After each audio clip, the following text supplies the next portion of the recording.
கர்த்தருக்கு ஸ்தோத்திரம். கர்த்தராகிய இயேசு கிறிஸ்துவின் இன்ப நாமத்தில் இனிய வாழ்த்துக்கள். இந்த ஊழியத்தின் பாதையில் உங்களை சந்திப்பதில் மகிழ்ச்சி அடைகிறேன். இந்த நிகழ்ச்சிக்காக ஜெபித்த பொழுது தேவன் தந்த வசனம் மத்தேயு எழுதின சுவிசேஷம் 25ஆம் அதிகாரம் 21ஆம் வசனம். அவனுடைய எஜமான் அவனை நோக்கி, நல்லது, உத்தமமும் உண்மையுள்ள ஊழியக்காரனே, கொஞ்சத்திலே உண்மையாயிருந்தாய், அநேகத்தின் மேல் உன்னை அதிகாரியாக வைப்பேன், உன் எஜமானுடைய சந்தோஷத்திற்குள் பிரவேசி என்றார்.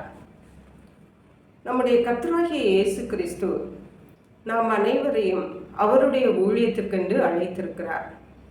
இந்த தேவன் இன்றைக்கு நமக்கு ஞாபகப்படுத்த விரும்புவது என்னவென்றால், நாம் உண்மையும் உத்தமமாய் அவரை பின்பற்ற வேண்டும் என்று, உண்மையும் உத்தமமுமாய் அவரை சேவிக்க வேண்டும் என்று.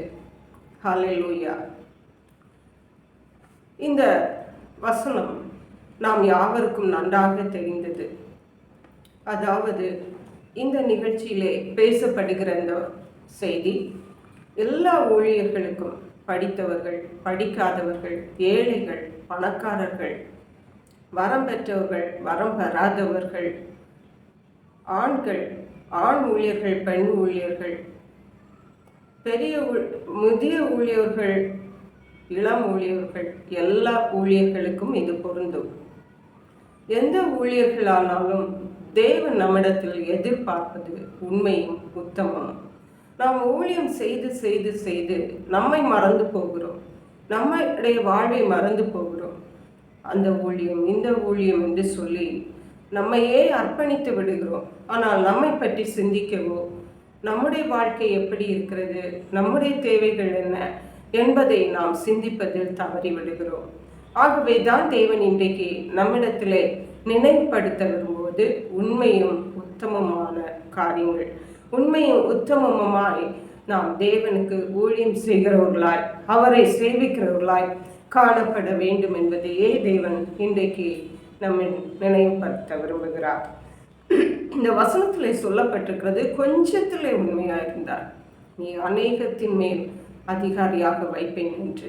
மட்டுமல்ல, இது அந்த தாளந்தை பற்றின அந்த உவமை பற்றி சொல்லும் பொழுது இயேசு கிறிஸ்து சொன்ன வார்த்தை, தேவன் நம்மிடத்தில் எதிர்பார்ப்பதெல்லாம் உண்மையும் உத்தமம். அப்படியாக நாம் ஊழியம் செய்யும் போதுதான் நாம் ஒரு நாள் நம்முடைய எஜமானாகிய இயேசுவை நாம் பார்க்கும் பொழுது அவர் இந்த விதமான ஒரு சர்டிஃபிகேட் நமக்கு தர வேண்டும், உண்மையும் உத்தமமான ஊழியக்காரனே.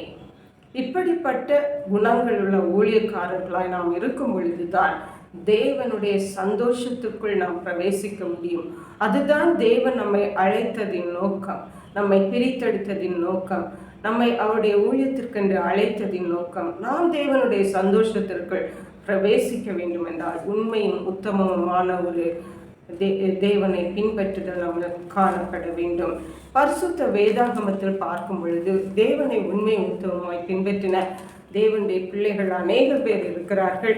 இன்றைக்கு நாம் பார்ப்போம் என்றால் என்னாகம புஸ்தகம் 12ஆம் அதிகாரம் 7ஆம் வசனத்திலே மோசையை பற்றி தேவன் சொல்கிறார். மோசையை பற்றி மோசையின் சகோதரனாகிய ஆரோனும் சகோதரியாகிய மிரியாமும் பேசின பொழுது தேவன் அதை ஆரோனையும் மிரியாமையும் கடிந்து கொண்ட பொழுது அவர்களிடம் தேவன் சொன்ன வார்த்தை தான் இது, மோசே என்னுடைய வீட்டில் எங்கும் உண்மை உள்ளவனாயிருந்தான் என்று. தேவன் மோசையை குறித்து வைத்திருந்த திட்டம் பெரியது. ஆனால் தேவன் ஏன் அப்படி மோசையை தெரிந்தெடுக்க காரணம் என்னவென்றால் மோசையிடத்திலே காணப்பட்ட உண்மை. ஹல்லேலூயா. உண்மையுள்ளவர்களை தான் தேவன் தன்னுடைய ஊழியத்துக்கு என்று தெரிந்தெடுத்திருக்கிறார். இதை நாம் 1 தீமோத்தேயுவின் புஸ்தகம் 1ஆம் அதிகாரம் 12ஆம் வசனத்திலே வாசிக்கிறோம். தேவன் நீங்கள் உண்மை உள்ளவர்கள் என்று எண்ணி தம்முடைய ஊழியத்திற்கு அவர் நம்மை நியமித்திருக்கிறார் என்று.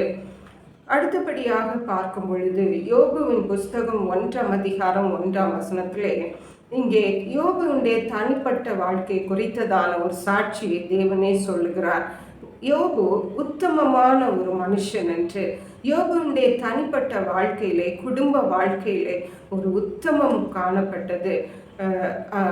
அப்படிப்பட்ட குணத்தை, அப்படிப்பட்ட நபர்களை தேவன் தமக்கென்று தெரிந்தெடுத்திருக்கிறார். இப்படிப்பட்ட உத்தம குணம் தேவனுடைய ஊழியர்களாகிய நம்மிடத்திலே காணப்பட வேண்டியது அவசியமாயிருக்கிறது. ஏனென்றால் நாம் சேவிக்கிற இந்த தேவன் மகா பெரியவர், அவர் உத்தமமானவர், அவர் உண்மையுள்ளவர், அவர் மகா பெரிய தேவனாயிருக்கிறார். அடுத்தபடியாக யோசுவாவின் புஸ்தகம் 14ஆம் அதிகாரம் 8-9 வசனங்களை வாசிக்கும் பொழுது காலேபை பற்றி சொல்லப்பட்டிருக்கிறது.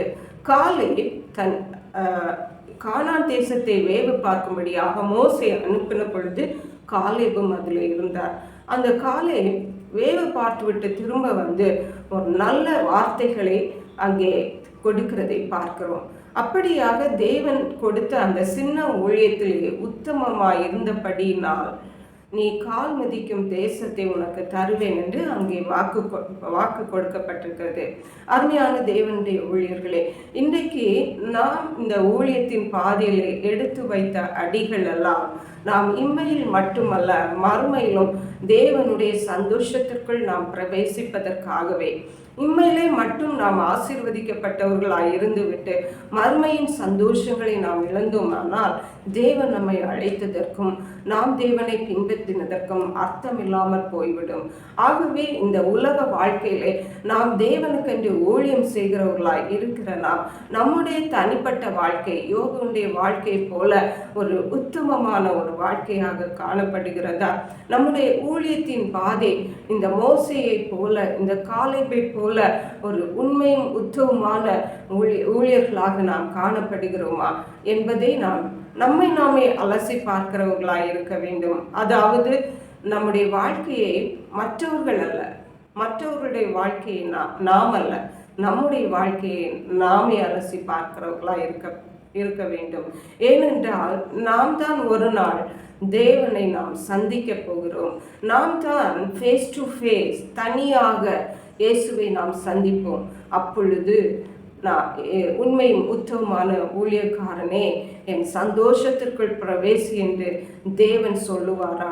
இல்லாவிட்டால் அதற்கு என்ன காரணம், என்ன குறை நம்மை காணப்படுகிறது என்பதை நாம் அலசி ஆராய்ந்து நாம் அவ்விதமான காரியங்களை நாம் சரிப்படுத்தி கர்த்தரிடத்தில் மனம் திரும்பி உண்மையோடு உத்தமத்தோடு நம்முடைய அனுதின ஊழியத்தின் பாதை, அனுதின தனிப்பட்ட வாழ்க்கை, அனுதின குடும்ப வாழ்க்கை, அனுதின உலக வாழ்க்கையை நாம் அமைத்துக் கொள்வோமானால் நிச்சயமாகவே நம்மை அழைத்த தேவனுடைய சந்தோஷத்திற்குள் நாமும் பிரவேசிக்க முடியும். கர்த்தர் தாம் இந்த வார்த்தைகளை ஆசீர்வதிப்பாராக. ஜெபிப்போம். எங்களை கிருபையை நேசித்து பாதுகாத்து வழி நடத்துகிற எங்கள் அன்பின் தகப்பனே, ஆசீர்வதிக்கப்பட்ட இந்த நல்ல ஊழியத்தின் பாதை நிகழ்ச்சிக்காக நன்றி ராஜா. இந்த நாளிலும் தேவனுடைய ஊழியர்களாகிய நாங்கள் உண்மையோடு உத்தமத்தோடு கர்த்தரை பின்பற்ற வேண்டும் என்று எங்களோடு நீர் இடைப்பட்டீங்க, அதற்காக நன்றி.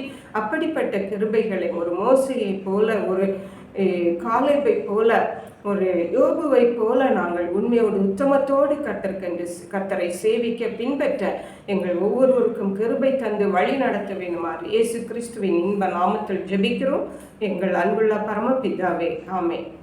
God bless you.